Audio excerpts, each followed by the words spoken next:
नमस्कार साथियों, गौरव ज्ञान धारा में आप सभी का स्वागत है।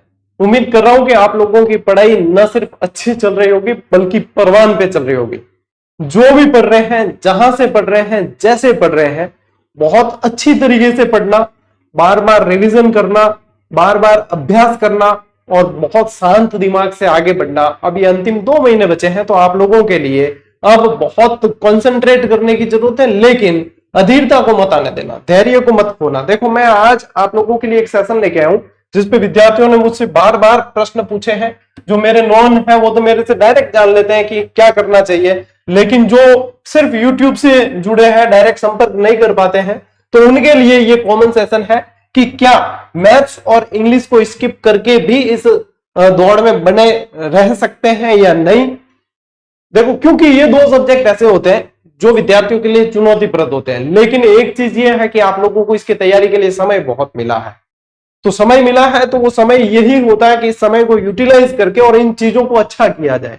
अब यदि अपन देखें इस पे ये स्किप कर सकते हैं या नहीं, उससे पहले अपन को ये देखने की जरूरत होती है कि सिलेबस में इसका वेटेज कितना है। यदि यहाँ पे अंग्रेजी की अपन बात करें साथियों, तो आप लोगों के 15 प्रश्न आने हैं। कितने? ये प्रस्तावित प्रश्न संख्या है, तो लगभग 15 आने। कर्मचारी चयन मोड कभी कट टू कट नहीं देता, तो कभी 2 प्रश्न ज्यादा 2 कम भी दे सकता है। 15 प्रश्न ये है। और यहाँ पे देखो, सामान्य गणित के आप लोगों के 15 प्रश्न है, यानी टोटल आप जो बात पूछ रहे हैं वो है 30 प्रश्नों की। कि 30 प्रश्नों को स्किप करें तो क्या सिलेक्शन हो सकता है, चयन हो सकता है। देखो, यदि जहां पे जिस एग्जाम के अंदर सब्जेक्ट ज्यादा होते हैं, अब यहाँ पे इतने सारे सब्जेक्ट है, वहां पे विद्यार्थी ये सोचता है कि मेरा जो कमजोर है मैं उसको छोड़ दूं, लेकिन ये गलती मत करना। कारण ये है, क्यों छोड़ना, पूरी तरीके से किसी भी सब्जेक्ट को नहीं छोड़ना है। जैसे मैथ्स है, जैसे इंग्लिश है, तो गणित के अंदर भी कुछ टॉपिक होते हैं जो बहुत अच्छी तरीके से समझ सकते हो। और गणित में तो यह है कि वैल्यू चेंज होती है, सवाल के पैटर्न वो क्यों रहते हैं। तो आप इसमें तो ज्यादा से ज्यादा प्रैक्टिस करें, बार बार वैल्यू ही चेंज होगी, सवाल वो के वो आएंगे तो उत्तर कई बार ऐसे ही निकल जाएंगे। और हो सकता है कि गणित जैसे आप कर रहे हो और आप लोगों के दिमाग में स्किप की बात आती है, तो यहां पे जो है हो सकता है आप 1 या 2 टॉपिक को स्किप कर सकते हैं। वो भी तब जो बहुत ज्यादा आप लोगों का टाइम ले रहे हैं लेकिन फिर भी समझ में बिल्कुल आ ही नहीं रहे हैं, कि लगातार हम पढ़ रहे हैं लेकिन ये पल्ले नहीं पढ़ रहा है, इसके चक्कर में दूसरी चीजें कॉम्प्रोमाइज हो रही है। तो इसके अंदर 1-2 टॉपिक आप स्किप कर सकते हो, लेकिन पूरा सब्जेक्ट कभी भी स्किप नहीं करना चाहिए।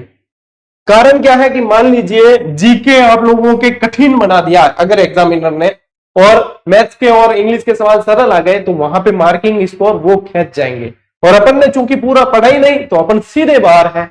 तो इसलिए ये गलती मत करना, कभी भी पूरा सब्जेक्ट स्किप मत करना। इंग्लिश में चाहे गणित में आप लोग ये कर सकते हो कि 1-2 टॉपिक जो आपके लिए चुनौतीप्रद है उन्हें स्किप कर दो। बस इसमें इन सभी में यही है, ज्यादा से ज्यादा प्रश्न देखो। आप अंतिम 2 महीने में जितने ज्यादा प्रश्न देखोगे उतने ही आप लोगों को अपनी गलतियां पता चलेगी और आप अच्छी तरीके से उस पर वर्क कर पाओगे। तो ये जो आप लोगों ने सवाल पूछा था कि क्या इसके स्किप करने के बाद भी सिलेक्शन हो सकता है, नहीं हो सकता। अभी स्कूल लेक्चरर का जो एग्जाम हुआ था, हालांकि उसके लेवल में और आपके लेवल में रात दिन का अंतर है, लेकिन फिर भी सीख तो सकते हैं अपन कि उसमें जो है जीके जैसे कठिन आया तो बाकी जो सब्जेक्ट थे उसके ऊपर दारोमदार हो जाता है विद्यार्थी का सिलेक्शन का, चयन का। तो इसीलिए वो भी गणित यहाँ पे भी आप लोगों के मैच करती है। आप लोगों को ध्यान रखना है कि पूरा सब्जेक्ट कभी कोई स्किप नहीं करना। हाँ, 1-2 टॉपिक कठिन है तो उसको स्किप कर सकते हो, ठीक है। और अभी 2 महीने का समय है। अभी भी जिसने स्किप कर रखा हो, क्या हमने तो सब छोड़ रखा था कि इसको ये समझ नहीं आता, पढ़ते नहीं, अभी भी 2 महीने का समय है। सरल टॉपिक और ज्यादातर जो है प्रश्न मिलाइए और उन्हें कवर कीजिए, क्योंकि इसको छोड़कर जाएंगे तो आप अपना श्योर सिलेक्शन भी छोड़कर जाओगे। इतना बड़ा वेटेज वाला सब्जेक्ट स्किप नहीं करना चाहिए। और आप लोगों के एग्जाम डेट जो है अब बिल्कुल सिर पर है, सितंबर में आप लोगों के एग्जाम है। तो देखो, अभी भी लगभग तकरीबन 2 महीने हैं, आप इसको कवर कर सकते हो। तो अब दिग्भ्रमित मत होना और बहुत अच्छी तरीके से कंसंट्रेट करके आगे बढ़ो। अंतिम 60 दिन की एक रणनीति का और जो होने वाली गलतियां होती है और इस समय आपको क्या और कैसे पढ़ना चाहिए उसका मैं अलग से सेशन लूंगा एक, ठीक है। उसके अंदर अपन विस्तृत चर्चा करेंगे। आज के इस सेशन में साथियों इतना ही। अपन मिलते हैं अगले वीडियो में, अगले सेशन में। तब तक के लिए राम राम, जय हिंद।